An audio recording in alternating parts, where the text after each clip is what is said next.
whoever is here, in whatever capacity, you are residents of Gurgaon. And unless Gurgaon has enough water, the time is to come, we are going to go the way of maybe Mesopotamia, maybe Indus Valley civilization, maybe even Rati Giri. Those of us who are from Haryana know what Rati Giri stands for. It is on the banks of the mythical Saraswati River that this city of Haryana stood. Indus Valley civilization again, world renowned, again on the banks of the Saraswati, again defunct. Mesopotamia, now in present day Iran, was once a thriving city on the banks of the Euphrates. All these ancient civilizations, and up to present day, all civilizations were based near the banks of a river. And Ashish just said something about his guru. In the Second World War, there were some prisoners of war taken over by the Germans. Amongst them was a doctor. And he started a study there about water. And every prisoner who got sick, he advised them, this is a pill that I have, and you please drink it to a full glass of water. As time went by, the pills finished, the medicines finished. So he continued administrating just a glass of water.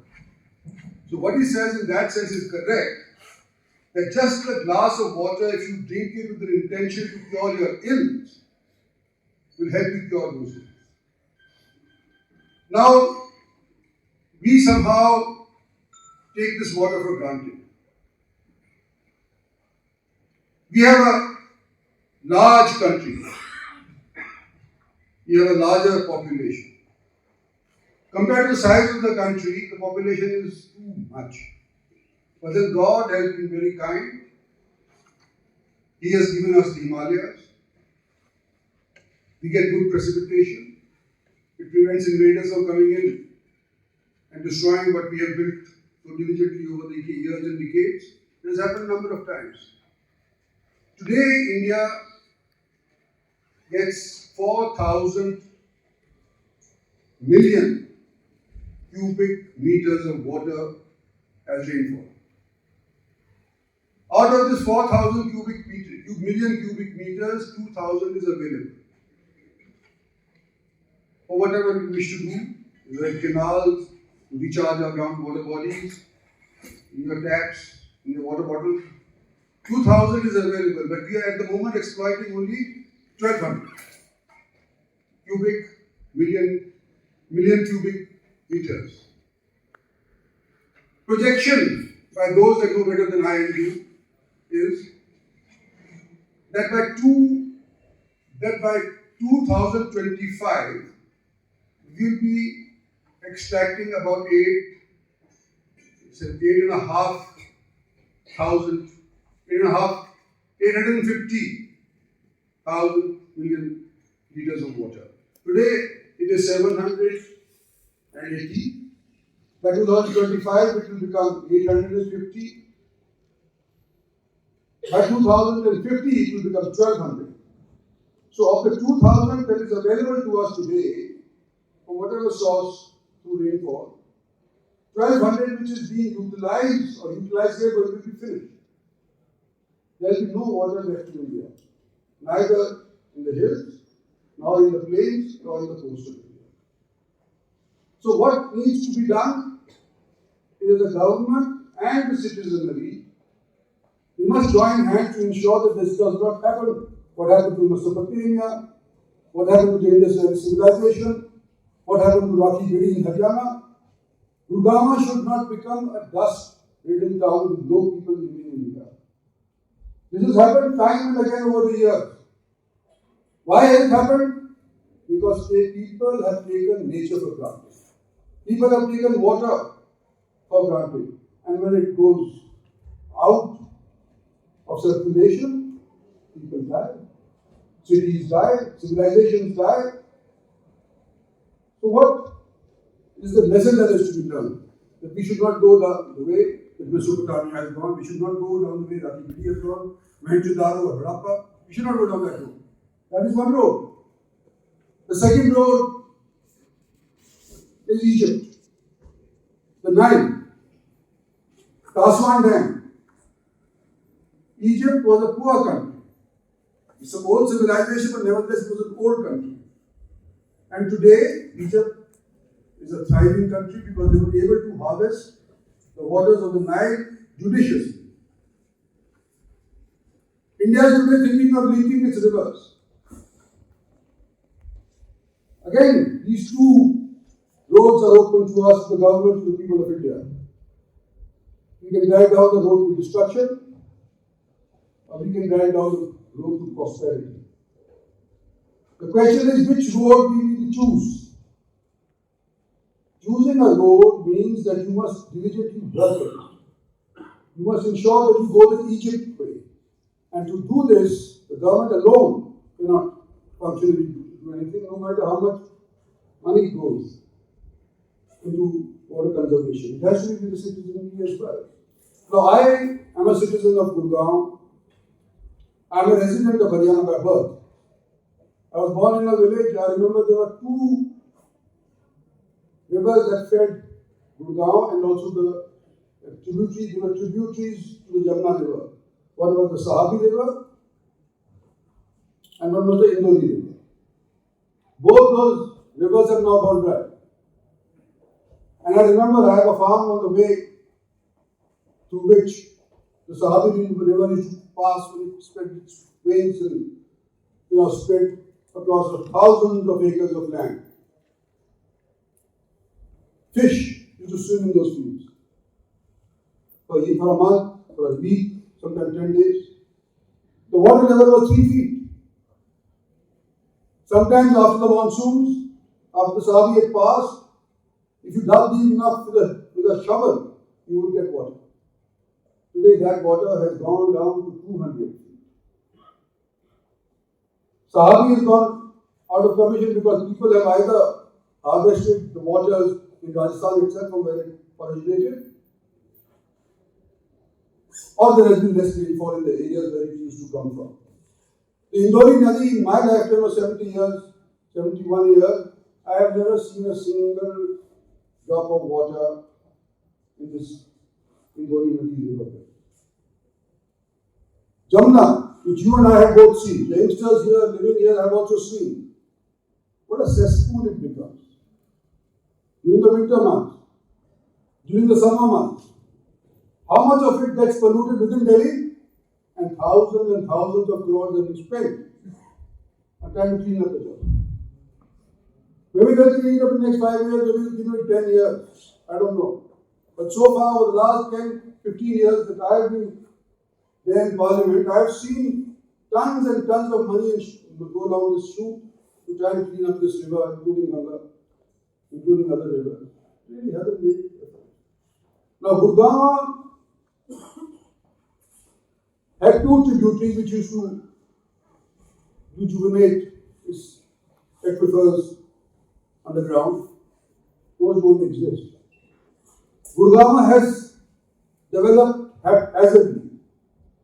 And today, even though Gurgaon is 65% of Haryana's revenue, the development of Gurgaon has been haphazard. And I have no hesitation in saying that even though Gurgaon gives substance to the budget of the government of Haryana, it has not developed because of the attempts of the government of Haryana. It has developed because people have made it their home. It has developed because multinationals have made it their home. It is because people have wanted to retire here and educate their children in this place because they find that it is a better place than Noida. But Noida is much worse. So Gurgaon is today a millennium city, but a haphazard city. And the way extraction of water is taking place in Gurgaon is really unbelievable. 203% over-exploitation takes place when compared to the base of recharging.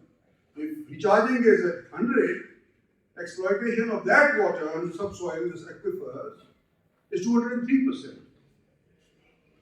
How long will the aquifers last? And as we already mentioned on the stage here, Gurgaon is in the dark zone. Not only Gurgaon, we have 22 districts in Haryana. Out of those 22 districts, 19 districts are in the dark zone.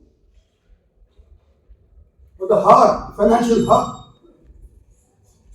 of Haryana is Gurgaon.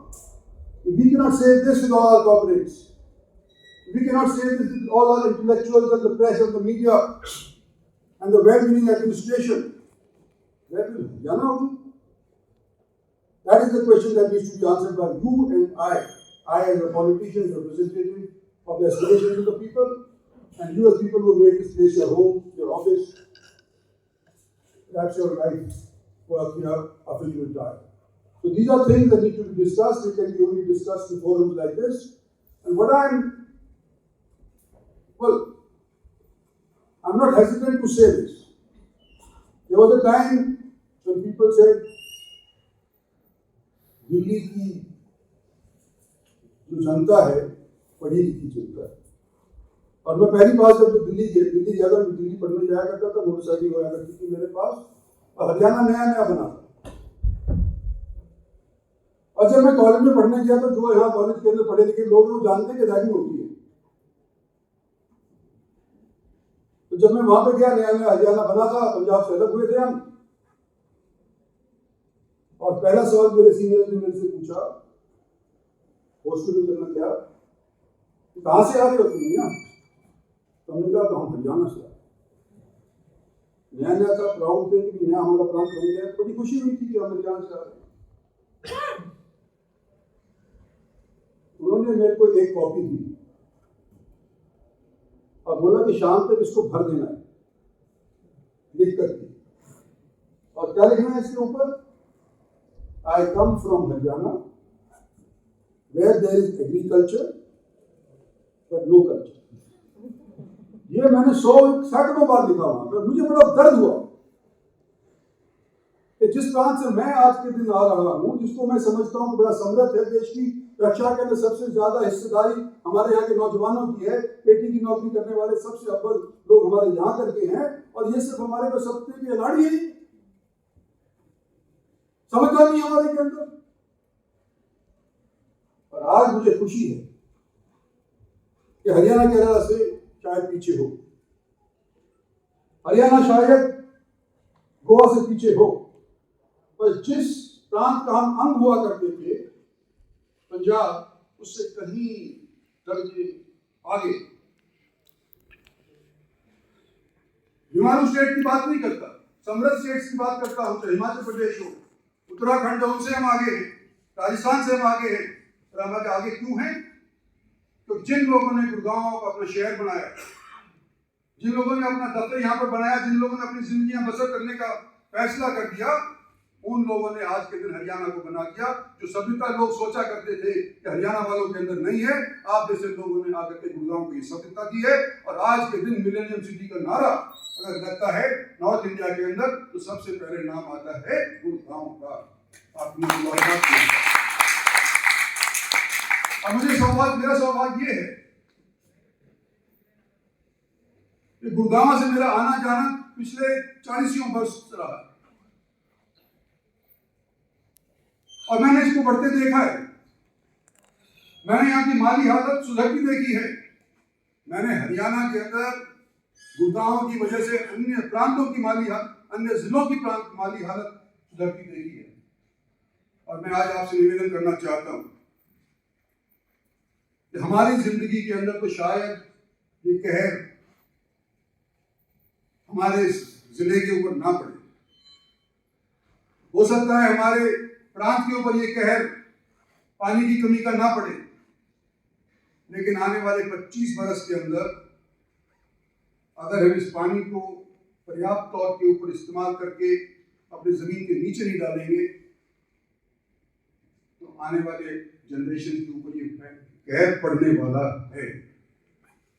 और जो पानी recharge होता है उसका भी मैं कुछ कहना चाहता हूं आपसे कि हमारे में कई इंडस्ट्रियलिस्ट होंगे यहाँ पे, हमारे में कई कॉर्पोरेट सोसाइटीज के सदस्य होंगे यहाँ पे, जिन्होंने अपने बड़ी बड़ी इमारतों के ऊपर, बिल्डिंगों के ऊपर वाटर हार्वेस्टिंग प्लांट की सुविधा उपलब्ध करा रखी है। एडमिनिस्ट्रेशन की मार्फत भी ये तफ्तीश हुई थी कि हुई है कि नहीं, और अनेक लोगों ने निर्धारित की।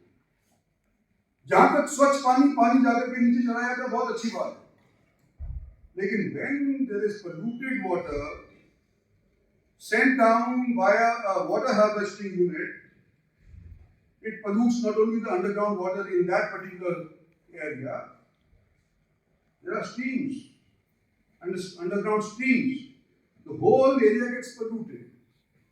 21% of the diseases that take place in India, and for which people like you and I, who pay taxes, they have to spend money.